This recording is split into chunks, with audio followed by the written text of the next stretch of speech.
வணக்கம். சிதைக்க உணவே மருந்து மருந்தை உணவு.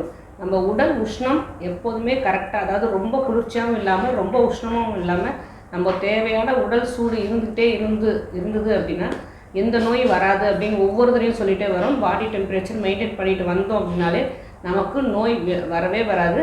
அதுலேயே தான் முக்குற்றம்னு சொல்கிற வாத பித்த கபம் அப்படிங்கிற சூட்சமும் அடங்கியிருக்கு.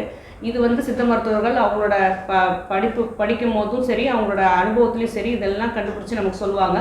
பொதுவாக நம்ம மக்கள் என்ன புரிஞ்சுக்கிறோம் அப்படின்னா, நம்மளோட உடல் உஷ்ணத்தை மெயின்டைன் பண்ணாலே நம்ம உள்ளுறுப்புகளும் சரி, நம்ம உடம்பும் சரி, நோய் எதிர்ப்பு ஆற்றல் நிறையவே இருக்கும். வாத பித்த கபம் சரிசமமாக இருக்கும். முக்கியமாக உடல் உஷ்ணம் அதிகமாகிடுச்சு அப்படின்னா நம்மளோட பித்தம் அதிகமாகி நமக்கு நிறைய வியாதிகள் வர காரணமாக இருக்கும். இதய நோய் வரும். ஒரு சாதாரணமாக புரிஞ்சுக்கணும் அப்படின்னு வச்சுக்கோங்க. உடல் எல்லாம் உஷ்ணமாகிடுச்சுன்னு வச்சுக்கோங்களேன், ரத்தம் சூடாகிடும் அப்படின்னு சொல்லுவாங்க. கண் பொங்கும் அப்படின்னு சொல்லுவாங்க. கண்ணுலேருந்து நிறைய அழுக்கு வர மாதிரி கண் பொங்கும் அப்படின்னு சொல்லுவாங்க. கண் நோய்கள் நிறையா வரும். இதய துடிப்பு அதிகமாக இருக்கும். உள்ளுறுப்புகள் எல்லாமே ஒரு ஒரு என்ன சொல்கிறது, ஒரு காய்கறியை வேக வைக்கிறோம் அப்படின்னா நம்ம ஈஸியாக புரிஞ்சுக்கிறதுக்காக சொல்கிறேன். வேக வைக்கணும் அப்படின்னாலே நம்ம வெதப்பான தண்ணியில் போடுறோம் இல்லையா, நம்ம உடல் உஷ்ணம் அதிகமாச்சுன்னு வச்சுக்கோங்களேன், உள்ளுறுப்புகள் எல்லாமே ஒரு வெதப்பான ரத்தத்தை சுற்றி இருக்கிற மாதிரி அர்த்தம். ஸோ எல்லா உறுப்புகளும் சிறிதாக அதோட செயல்பாடுகளை இழந்துக்கிட்டே வரும். ஸோ இந்த உடல் உஷ்ணத்தை நம்ம எப்படி கண்ட்ரோல் பண்ணலாம், அதிகமாக இருந்தாலும் எப்படி குறைக்கலாம், குறைச்சலாக இருந்தாலும் எப்படி அதிகமாகலாம் அப்படிங்கிறது தான் நம்ம சாப்பிட்ற சாப்பாடு, நம்ம வாழ்வியல் முறை, நம்ம சுற்றி இருக்கிற என்விரான்மெண்ட் மூணுமே இதில் அடங்கியிருக்கு. ரொம்ப நேரம் கண்ணு முழிச்சாலும் உடல் சூடாயிடும். நம்ம நிறைய புளி, உப்பு, காரம் அதிகமாக சாப்பாடு எடுத்துக்கிட்டாலும் உடல் சூடாயிடும். நிறைய ஜங்க் ஃபுட்ஸ் எடுத்துக்கிட்டாலும், நிறைய உப்புகள் அதிகமாக சேர்ந்த ஜங்க் ஃபுட்ஸ் எடுத்துக்கிட்டாலும் உடல் சூடாயிடும். அடுத்தது ட்ராவல் பண்ணால் உடல் சூடாயிடும். இது எல்லாமே சரி பண்ணுறதுக்கு நம்ம உணவு முறையில் சின்ன சின்ன விஷயங்கள் கடைப்பிடிச்சிக்கிட்டே வந்தோம் அப்படின்னா இந்த பாடி டெம்பரேச்சர் நல்லாவே மெயின்டைன் ஆகும். முதல் விஷயம் எப்போதும் சொல்கிறது ஆயில் பாத் எடுக்கிறது. அதுக்கப்புறம் சாப்பாட்டில் வெட்டி வேர், நம்ம தண்ணி குடிக்கிறோம் இல்லையா, எப்படியும் தண்ணி குடிக்காமல் யாருமே இருக்க முடியாது. ஒரு நாளைக்கு 2லேருந்து 6 லிட்டர் கண்டிப்பாக தண்ணி குடிக்கிறோம். இந்த வெட்டி வேரை நம்ம தண்ணியில் எப்படி யூஸ் பண்ணலாம் அப்படிங்கிறத பார்க்கலாம். முதல் நாள் நைட்டு நம்ம குடிக்கிற தண்ணியில் வெட்டி வேரை நல்லா ஊற வச்சிடலாம். மறுநாள் காலையில் ஒரு சூடு மட்டும் நல்லா கொதிக்க வச்சு இறக்கி வச்சு அதை வடிகட்டி நம்ம தண்ணியில் குடிச்சிட்டே வரலாம். அடுத்தது பாதாம் பிசின் ரொம்ப அருமையான மருந்து மட்டும் இல்லைங்க, உணவு கூடங்க. ஒரு சின்ன பாதாம் பிசின் எடுத்து நம்ம முதல் நாள் தண்ணியில் ஊற வச்சுன்னு வச்சுக்கோங்களேன். இந்த பாதாம் பிசினோட அளவு என்ன அப்படின்னா, எந்த அளவு 1 கிராம் எடுத்தோம் அப்படின்னா அது தண்ணி ஊற்றி வச்சோம் அப்படின்னா 40 கிராம் அளவுக்கு அது பெருக்கி கொடுக்கும்.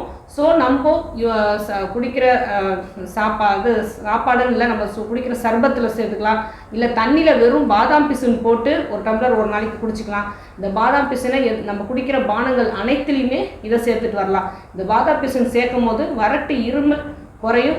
எல்லாமே எல்லா பிரச்சனைக்குமே நம்ம சொல்கிறது எல்லாமே உடல் உஷ்ணத்தை அதிகமாக இருந்தாலும் வர்றது. வறட்டு, இருமல் குறையும். நெஞ்சு படபடப்பு நீங்கும். இரத்த கொதிப்பு நமக்கு வராது. அடுத்தது மூலப்பிரச்சனை, அதாவது உடல் உஷ்ணத்தால் வர பைல்ஸ் பிரச்சனை நமக்கு வரவே வராது. இருந்த பிரச்சனையும் நமக்கு குணமாயிட்டே வரும். அடுத்தது ஆல பகோடா பழம் அப்படின்னு சொல்கிறது. இது வாயில் வச்சு நம்ம வெறுசாவே மென்று சாப்பிடலாம். இது சாப்பிட்டுட்டு வந்தாலும் நமக்கு உடல் உஷ்ணத்தை நல்லாவே குறைக்கும். அடுத்தது சோம்பும் நமக்கு யூரினரி இன்ஃபெக்ஷன் எல்லாமே, அதாவது உடல் உஷ்ணத்தால் வர யூரினரி இன்ஃபெக்ஷனை முற்றிலுமாக நீக்கக்கூடியது. நம்ம உணவில் சோம்பை நிறைய சேர்த்துக்கிட்டே வரலாம். அப்படி நம்ம உடல் உஷ்ணம் ஒரு சிலருக்கு, யாராவது ஒவ்வொரு விஷயமும் நான் சொல்கிறேன் இல்லையா, வெட்டி வேறு, ஆலப்பகோடா பழம், பாதாம் பிசின், சோம்பு, இலந்த பழம், இது எல்லாமே உடல் உஷ்ணத்தை நல்லா குறைக்கக்கூடியது. யார் யாருக்கு எது ஒத்துக்குதோ, எது அவங்க உணவில் சேர்க்க முடியுமோ அது தாராளமாக அவங்கவுங்க சேர்த்துக்கிட்டே வரலாம். அடுத்தது மாதுளை பழமும் உடல் உஷ்ணத்தை நல்லா குறைக்கும். ஹார்மோன் இம்பேலன்ஸ் எல்லாம் குணமாக்கும். யுட்ரஸ் பிரச்சனையும் குறைக்கும். அதிகமான பித்தத்தை குறைச்சி கொடுக்கும். அடுத்தது நெல்லிக்காயும் நம்ம அப்படியே ஃப்ரெஷ்ஷாகவும் சாப்பிட்லாம், இல்லைனா அதை நல்லா காய வச்சு உலர்த்திட்டு அதை பொடி பண்ணி வச்சுக்கிட்டோம் அப்படின்னா நெல்லிக்காயை 1 ஸ்பூன் காலையில் வெதப்பான தண்ணியில் குடிச்சிட்டு வந்தோம்னாலும் பாடி டெம்பரேச்சர் ஃபுல்லாக மெயின்டைன் ஆகும். அடுத்தது தேங்காய் பால், இளநீராகவும் குடிக்கலாம், தேங்காய் பாலாகவும் யூஸ் பண்ணிக்கலாம். திரும்ப சொல்கிறது, குழந்தைகள்லேருந்து பெரியவங்க வரைக்கும் வாரத்துக்கு 2 முறை காலையில் பிரேக்ஃபாஸ்ட்டில் தேங்காய் பால் கலந்த உணவு, இல்லைனா வெறும் தேங்காய் பால். ஏன்னா தேங்காய் பால் ஆப்பம், தேங்காய் பாலோட இடியாப்பம் எது வேணால் நம்ம சாப்பிடலாம் இல்லையா. தேங்காய் பால் சாப்பிட்டு வந்தாலே நம்ம உடல் உஷ்ணம் நல்லாவே மெயின்டைன் ஆகும். நம்ம நல்ல உஷ்ண உடம்பு நல்லாவே அதோட டெம்பரேச்சர் குறைஞ்சி அதனால் ஏற்படுற அனைத்து வியாதிகளும், இருக்கிற நோய்களும் பறந்து போகும். நோய்களும் வராமல் தடுத்துக்கலாம். ஸோ இந்த மாதிரி விஷயங்கள் கொஞ்சம் கொஞ்சமாக நம்ம சாப்பாட்டில் சேர்த்துக்கிட்டே வந்தோம் அப்படின்னா உடல் உஷ்ணமாக இருக்கிறவங்களுக்கு ஏற்படுற அவ்வளோ பிரச்சனைகளும் நமக்கு வரவே வராது. நம்ம பாடி டெம்பரேச்சரும் நல்லா மெயின்டைனாக இருக்கும். ஆரோக்கியமாக வாழ்வோம். வேறு எதை பற்றி பேசணும் நீங்கள் நினச்சாலும் சரி, தாராளமாக கமெண்ட் பண்ணுங்கள். உங்களுக்கு எந்த நோயாக இருந்தாலும் சித்தா கேரை அணுகுங்க.